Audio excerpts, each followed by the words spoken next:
اور یہی مشن دے کر کے آخری نبی محمد رسول اللہ صلی اللہ علیہ وسلم مجھے اور آپ کو دے کے چلے گئے. اللہ کے رسول نے فرمایا تھا العلماء ورثۃ الانبیاء، جو علماء ہوتے ہیں، جو جاننے والے ہوتے ہیں، وہ انبیاء کے وارث ہیں. اور ہر مسلمان پر فرض ہے علم حاصل کرنا، ہر مسلمان پر فرض ہے قرآن کا علم حاصل کرنا، حدیث کا علم حاصل کرنا. ایک مسلمان کا تصور ہو ہی نہیں سکتا ایجوکیشن کے بغیر. پہلی چیز جو ہمیں سکھائی گئی اسلام میں، پہلی وحی جو آئی، کیا آئی؟ پہلی مرتبہ یہ نہیں کہا گیا تھا کہ نماز پڑھو، حج کرو، زکات دو. پہلا جو احکام، پہلا جو حکم اللہ کی طرف سے نازل ہوا تھا وہ اقرا ہوا تھا. اقرا بسم ربک الذی خلق الذی علم الرحمن علم القرآن. پہلی چیز جو مجھے اور آپ کی جس کی تلقین کی گئی تھی وہ پڑھنے کی گئی تھی. ہم پڑھنے والے ہونے چاہیے، ہم تعلیم یافتہ ہونے چاہیے تھے، ہم ایجوکیٹڈ ہونے چاہیے تھے.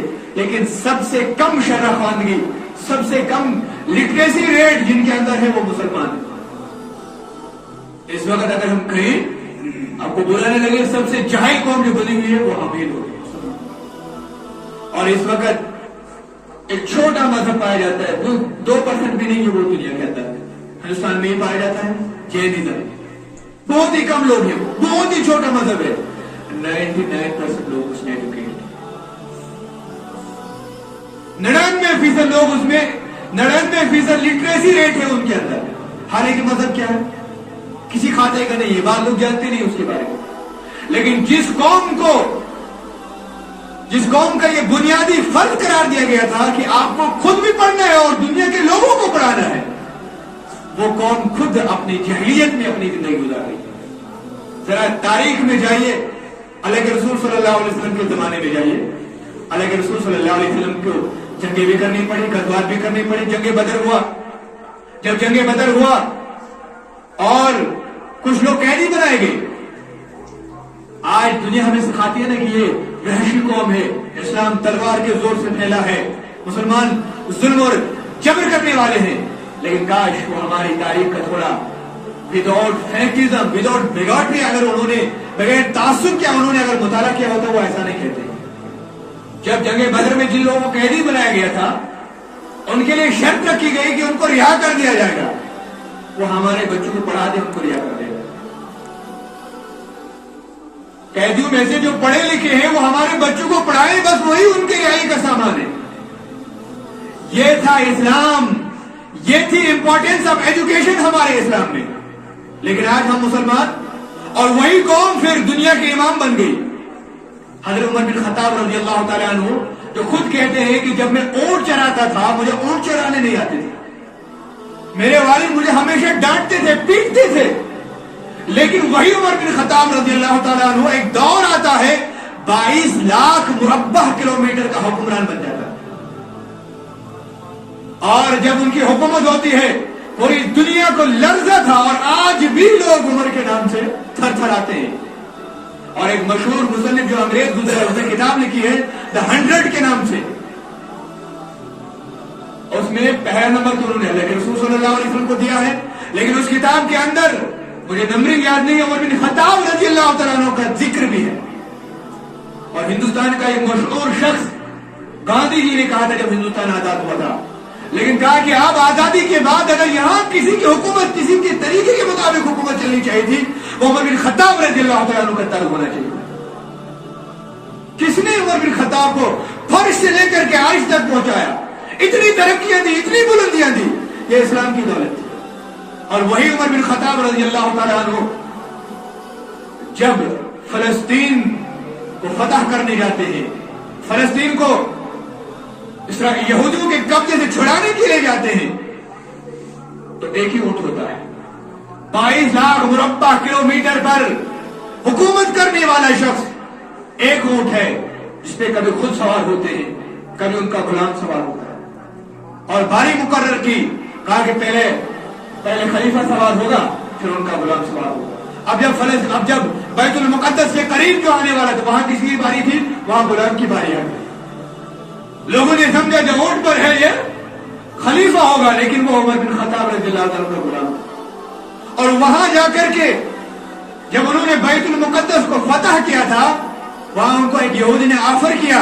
یہ میں اس لیے کہہ رہا ہوں کہ جن لوگوں کے دماغوں کے اندر یہ خباثت بھری ہوئی ہے، یہ گندگی بھری ہوئی ہے، جو سمجھتے ہیں کہ اسلام بربریت کا دین ہے، تشدد کا دین ہے، وائلنس کا دین ہے، یہ ان کے لیے میں یہ واقعہ سنا رہا ہوں کہ وہاں ایک یہودی نے اللہ کے رسول صلی اللہ علیہ وسلم جو وہاں اس کلیسیا کا، گرجا گھر کا، چرچ کا جو پادری تھا، اس نے کہا کہ آپ ہمارے چرچ میں نماز پڑھیے، یہاں پڑھیے. لیکن عمر بن خطاب رضی اللہ عنہ نے انکار کر دیا. کہا کہ اگر میں آج یہاں اس جگہ نماز پڑھوں گا، کل آنے والے مسلمان، کل آنے والے میرے پیروکار اس پہ دعویٰ بول لیں گے اور کہیں گے ہمارا ہے. یہ ہے مسلمانوں کا، مسلمان حکمرانوں کا کردار، یہ ہے ان کی تاریخ. اس طریقے سے اسلام دنیا کے اندر پھیلا ہے اور اسی طریقے سے پھیلتا رہے گا. یہ اخلاق سے پھیلا ہے، یہ وائلنس سے، تشدد سے نہیں پھیلا ہے. اللہ کے رسول صلی اللہ علیہ وسلم نے جب فتح مکہ کیا، اس وقت تو موقع تھا اللہ کے رسول صلی اللہ علیہ وسلم کو کہ گردنیں اڑا دیں. جتنے بھی وہاں دشمن تھے گردنیں اڑا سکتے تھے، ان کی ختم کر سکتے تھے، قتل کر سکتے تھے. لیکن دنیا کا واحد ریولوشن، واحد انقلاب جو بغیر کسی خون خرابے کے ہوا ہے دنیا کی تاریخ میں، آج تک کسی بھی ملک کے اندر، دنیا کے کسی بھی کونے میں ایسا انقلاب نہیں آیا ہے. بلڈ لیس انقلاب، بلڈ لیس ریولوشن جو اللہ کے رسول صلی اللہ علیہ وسلم نے دیا ہے. اسی لیے مجبور ہو گیا مائیکل ہارٹ یہ کہنے میں، جب اس نے The 100 لکھی، مجبور ہو گیا وہ یہ کہنے میں the only person in the world، واحد ایک ہی شخصیت نہیں، only استعمال کیا اس نے کہ وہ دنیا کی، آپ اور مجھے تو اللہ کے رسول صلی اللہ علیہ وسلم کی کوئی احساس ہی نہیں ہے، کیونکہ ہم مفت میں مسلمان بن گئے. ہمارے ایک دوست ہے، تذکرہ نہیں کرنا چاہتا، کر رہا ہوں میں آپ کے ساتھ. اس کو 12 سال ہو گئے وہ مسلمان ہوا ہے، اللہ تعالیٰ اس کو استقامت دے. وہ گھر آیا کوئی 12 سال کے بعد، مجھے اس وقت احساس ہوا کہ اسلام کی قیمت کیا ہے. تو وہ گھر نہیں جا پایا کیونکہ وہ بہت زیادہ متشدد ہے اس کے گھر والے، یہ بہنیں ان کے ساتھ نہیں ہیں. جس طریقے سے انہوں نے رویا ہے، گڑ گڑایا ہے، 12 سال کی جدائی، مجھے صحابہ کا دور یاد آ گیا، اللہ کی قسم. مجھے مصعب بن عمیر یاد آ گیا، مجھے صہیب رومی یاد آ گیا. اس وقت میں رونے لگا، لیکن اس نے ضبط کیا، وہ نہیں رویا. میں 1 گھنٹے تک رویا ان کی حالت دیکھ. مجھے اور آپ کو اسلام تو مفت میں مل گیا، مسلمانوں کے گھر میں پیدا ہو گئے تو مسلمان ہو گئے. لیکن پوچھئے ان لوگوں سے جو ماں باپ سے کٹتے ہیں، بہن بھائیوں سے کٹتے ہیں، صرف اور صرف اسلام کی وجہ سے. اگر اسلام کی قیمت پوچھنی ہے، اسلام کی ویلیو پوچھنی ہے، ان سے پوچھ لیجیے. حضرت صہیب رومی رضی اللہ تعالیٰ عنہ جب مدینہ کے لیے ہجرت کرنے کے لیے جا رہے تھے، کافروں نے ان کو روک لیا. لیکن انہوں نے کافروں کو پتا تھا کہ یہ سخت تیر انداز ہے، ہمیں چھلنی کر دے گا تیروں سے. کہا کہ آؤ تم ٹھیک ہے، لیکن میرے تیروں کا سامنا کرنا پڑے گا. لیکن کافروں نے کہا کہ ہم تمہیں چھوڑیں گے، ایک شرط پہ چھوڑیں گے. تم بتاؤ، روم سے تو تم فقیر بن کے آئے تھے، کھالے آئے تھے، تمہارے پاس تو کچھ تھا نہیں. یہاں تم نے تجارت کی، بڑا مال و اسباب جاری کیا، جمع کیا. تم وہ مال و اسباب ہمیں دے دو، ہم آپ کو آزاد کرتے، جہاں آپ جانا چاہیں جا سکتے ہیں. صہیب رومی نے اسلام کے لیے وہ سب کچھ، جتنی دولت تھی سب کچھ دے دیا، کہا سب کچھ اللہ کے راستے میں قربان، لے جاؤ اور مجھے اللہ کے لیے چھوڑو. یہ ہے اسلام کی قیمت. یہ ہمیں تب احساس ہوگا جب ہمیں ایسے لوگوں سے، جو آپ کے سامنے میں واقعہ پڑا، ایسے لوگوں سے ہمیں پارا پڑے گا، یا جب ہم صحابہ کی سیرت سے جڑیں گے اور ان کے واقعات پڑھیں گے، کس طریقے سے انہوں نے اسلام کے لیے اپنی زندگیاں نشاور کی ہیں، اپنے بیٹے، اپنی بچیاں قربان کی ہیں. تو یہ اسلام کی نعمت، یہ ہمیں تب احساس ہوگا. اسی لیے میں نے کہا جب تک ہم پڑھیں گے نہیں، جب تک ہم ایجوکیٹڈ نہیں ہوں گے، ہم قرآن نہیں سمجھ پائیں گے، ہم سیرت کا مطالعہ کیسے کریں گے، ہم رسول اللہ صلی اللہ علیہ وسلم کی معرفت کیسے حاصل کریں گے. ایک مسلمان ہونے کے لیے اور اس اسلام کو دوسروں تک پہنچانے کے لیے اللہ کی معرفت ضروری ہے، اللہ کو پہچاننا ضروری ہے، رسول اکرم صلی اللہ علیہ وسلم کو پہچاننا ضروری ہے. لیکن وہ پہچان کیسے ہم کر سکتے ہیں؟ کیسے ہم جان سکتے ہیں اپنے رسول کو؟ کیسے ہم جان سکتے ہیں اپنے اللہ کو؟ کیسے ہم جان سکتے ہیں؟ ایک بہت بڑی مصیبت جو آج ہمارے سروں پہ ٹوٹی ہوئی ہے، آج مسلمان بچیاں غیر مسلموں کے پیچھے بھاگ رہی ہیں، زیادہ سے زیادہ تعداد میں. آپ کو آج بھی میں ایک نیوز پڑھ رہا تھا، کئی مسلمان بچیاں ہندوؤں کے ساتھ بھاگ گئی. وجہ کیا ہے؟ لڑکیوں کی غلطی ہے، بچیوں کی غلطی ہے؟ میں نہیں مانتا، میں بالکل انکار کر رہا ہوں، لڑکیوں کی کوئی غلطی نہیں ہے۔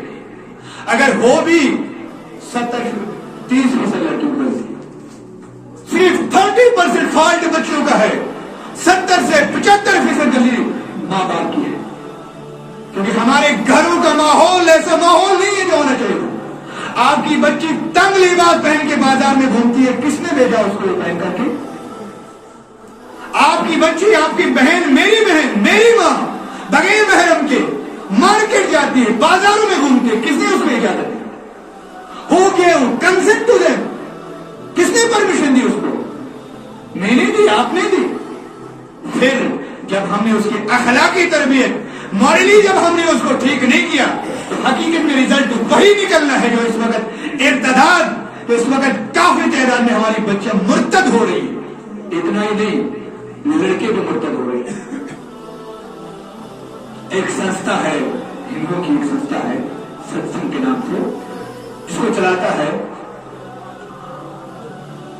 اس کا چلانے والا ہے پنڈت رام پال، اس کا نام ہے۔ اس نے کتاب بھی لکھی ہے، گیان گنگا اس کا نام ہے۔ یہ میں اس لیے کہہ رہا ہوں، آپ کو تھوڑا سا معلوم ہونا چاہیے سب کو یہ بات۔ اپنے ایمان کی حفاظت کیجیے، اس لیے کہہ رہا ہوں، اپنے بچوں کی تربیت کیجیے، نہیں تو آنے والے کل ہمارے بچے بھی مرتد ہو سکتے ہیں۔ ان کا کام کیا ہے؟ وہ قرآن کی، وہ بیوقوف، وہ احمق، وہ ہندو تو پنڈت ہے، وہ قرآن کی تفسیر بیان کرتا ہے، اور حقیقت میں وہ ایسے ایسے نقطے بیان کرتا ہے، عام مسلمان جو قرآن نہیں جانتا ہے وہ حقیقت میں پھنس جاتا ہے۔ جب عام مسلمان کے ذہن میں اس کا کوئی جواب ہے ہی نہیں، تو وہ اس کا وہ جو نظریہ ہے وہ قبول کرتا ہے، اور کافی مسلمان اسلام چھوڑ کے اس کے ساتھ کام کرتے ہیں۔ اگر آپ نیٹ پہ جائیں، سرچ کریں، آپ کو ملیں گے کافی مسلمان، اور پھر وہ ان مسلمانوں کو استعمال کرتے ہیں۔ اتنا ہی نہیں، پھر وہ ان مسلمانوں کو استعمال کرتے ہیں میڈیا پہ لا کر کے، ذرا بتائیے کس چیز نے آپ کو متاثر کیا اور آپ نے یہ سچ قبول کیا؟ تو اس طرح بھی ہمارا خیال ہونا چاہیے۔ تربیت کیجیے اپنے اولاد کی، اپنے بچوں کی تربیت کیجیے، اپنے بچوں کی تربیت کیجیے۔ میں پہلے بھی عرض کر چکا ہوں، جو عبادات ہم انجام دے رہے ہیں، صوم و صلات سے لے کر کے قربان و حج تک، اس کا بنیادی مقصد یہی ہے کہ ہمارے اندر اللہ کی معرفت ہو، رسول اللہ صلی اللہ علیہ وسلم کی معرفت ہو۔ نماز کا بھی یہی مقصد بتایا گیا، قربانی کا بھی، ان سب عبادات کا واحد اور یکتا مقصد یہی ہے کہ ہم اللہ کو پہچاننے والے بن جائیں۔ اگر ہم اللہ نے ہم کو نہیں پہچانا، تو جو آج ہمارے ابھی یہاں تو گندگی ابھی پہنچی نہیں ہے، لیکن پہنچے گی، وقت دور نہیں، یہاں بھی ایسا کام ہو رہا ہے، لیکن ہم لوگ کیا، ہم اپنے نرم بستروں میں سو رہے ہیں۔ اللہ کے رسول صلی اللہ علیہ وسلم نے فرمایا تھا کہ وقت آئے گا کہ اس امت کی بچیاں لباس پہنیں گی، کاسیات عاریات مائلات ممیلات۔ فرمایا کاسیات عاریات، کاسن کہتے ہیں عربی میں گلاس کو، جو ہم گلاس ہوتا ہے، جو شیشہ ہوتا ہے، اس کو عربی میں کاسن کہتے ہیں۔ کہ ایسا ہی لباس پہنیں گے، ٹرانسپیرنٹ، جس میں سب دکھے گا، مائلات، مائل کرنے والی ہوئی، برائی کی طرف دعوت دینے والی ہوئی، ممیلات، ان کی طرف انسان مائل ہو جائے گا۔ تو یہ کس کی ذمہ داری ہے؟ یہ میری ذمہ داری ہے، آپ کی ذمہ داری ہے، یہ تربیت کرنا۔ اور اگر آپ تربیت کریں گے اپنے بچوں کی، اس پر بھی بہت بڑا انعام اللہ کی طرف سے ہے، اور انتہائی بڑا انعام ہے جس کا ہم سوچ بھی نہیں سکتے۔ لیکن ہم صرف یہی سوچتے ہیں تربیت، اچھا سا ان کے کھانا کھلائیں۔